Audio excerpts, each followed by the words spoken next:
Les tensions entre les États-Unis et l'Iran sont à leur comble. On a l'impression qu'une simple étincelle pourrait tout faire basculer. Alors est-on vraiment au bord de la guerre? On va décrypter ensemble cette montée en puissance, à la fois militaire et diplomatique. Et tout par-delà de cette information assez explosive du Wall Street Journal. Le président américain a demandé à ses équipes des plans pour une frappe militaire. L'idée, c'est pas de s'embourber, non. L'objectif, c'est une action rapide, nette, décisive. Le message est donc très clair, la menace est posée, elle est sur la table. Et pour bien montrer que ce ne sont pas que des mots, il y a des actes. Voici le destroyer USS d'Albert D. Black. C'est l'un des navires les plus modernes de la marine américaine. Sa présence là-bas, évidemment, ce n'est pas un hasard. Il est bardé de missiles Tomahawk, de systèmes de défense ultra sophistiqués. Bref, c'est un symbole très concret de la puissance américaine prête à agir. Mais attention, ce navire, aussi impressionnant soit-il, ce n'est que la partie visible de l'iceberg. Ce qui se joue en ce moment, c'est une véritable démonstration de force, une projection de puissance à l'échelle planétaire. Pour vous donner une idée, on parle d'au moins 150 avions de combat américains qui sont positionnés dans la région, et ça, c'est sans compter ceux qui sont basés à terre. 150! C'est plus que l'armée de l'air de beaucoup de pays. C'est tout simplement une force de frappe colossale, prête à être déclenchée à tout moment. Au cœur de tout ce dispositif, il y a un groupe aéronaval, centré sur un porte-avions. Mais le chiffre qui frappe vraiment, c'est celui-ci. Les États-Unis en possèdent 11 au total. 11! Ce qui veut dire que ce déploiement, qui nous paraît déjà massif, eh bien ce n'est qu'une petite fraction de ce qu'ils sont capables de mobiliser. Et c'est ça le point absolument crucial. La force qui est déjà sur place est impressionnante, presque écrasante. Et pourtant, ce n'est qu'une petite partie de la machine de guerre américaine. Le message envoyé à l'Iran, et d'ailleurs au reste du monde, il est sans aucune ambiguïté, la supériorité militaire est totale. Alors on pourrait se dire, cette démonstration de force, c'est le prélude à une guerre inévitable? Eh bien, pas si vite.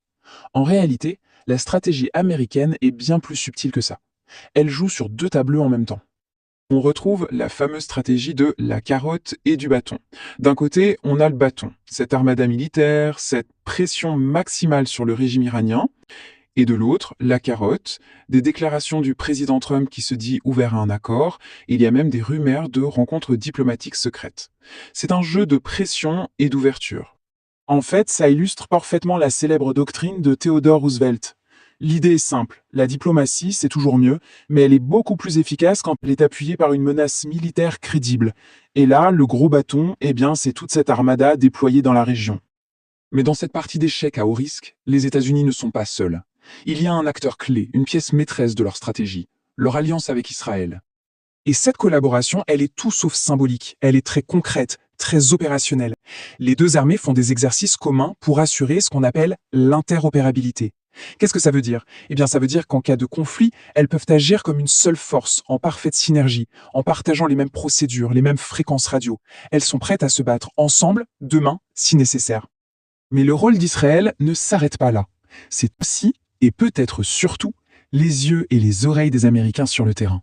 Le Mossad, les services secrets israéliens, a des sources à l'intérieur même de l'Iran. Ils fournissent des renseignements cruciaux que Washington ne pourrait tout simplement pas obtenir autrement.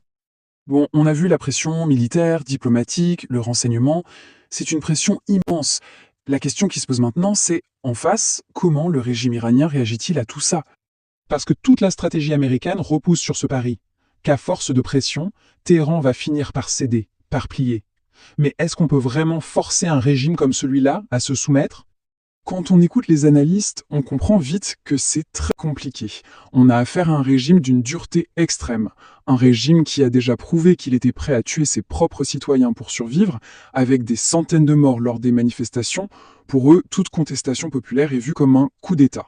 C'est un régime qui, comme le disent les experts, vendra sa peau très cher. Il ne se laissera pas faire. Et rien ne symbolise mieux cet esprit de défi que ces fresques qu'on voit sur les murs de l'ancienne ambassade américaine à Téhéran. Une statue de la liberté en squelette, un drone américain en flammes. C'est une propagande très agressive qui montre une hostilité qui est vraiment très profonde. On arrive donc au cœur du sujet. D'un côté, une puissance militaire écrasante qui met la pression, de l'autre, un régime résilient, dur et qui ne veut rien lâcher. Alors au final, quel chemin sera pris? Celui de la guerre ou celui de la négociation? Et c'est là que ça devient fascinant. C'est que malgré tout ce bruit de bottes, les deux dirigeants ont publiquement ouvert la porte aux discussions. Le président américain l'a dit clairement, il veut négocier, et de son côté, son homologue iranien a déclaré que la guerre n'était dans l'intérêt de personne. Mais attention, il faut lire entre les lignes. Cette ouverture à la diplomatie, elle pourrait bien être une tactique, surtout du côté iranien. Leur stratégie semble être de gagner du temps. Au lieu de parler du fond, le nucléaire par exemple, ils cherchent à négocier sur le cadre des négociations. C'est une manière assez habile de calmer le jeu sans pour autant faire de vraies concessions. Ce qui nous laisse avec cette question finale qui reste en suspens. Est-ce que cette démonstration de force brute, cette stratégie du gros bâton, sera suffisante pour forcer un régime aussi endurci à vraiment céder? L'avenir de toute la région en dépend.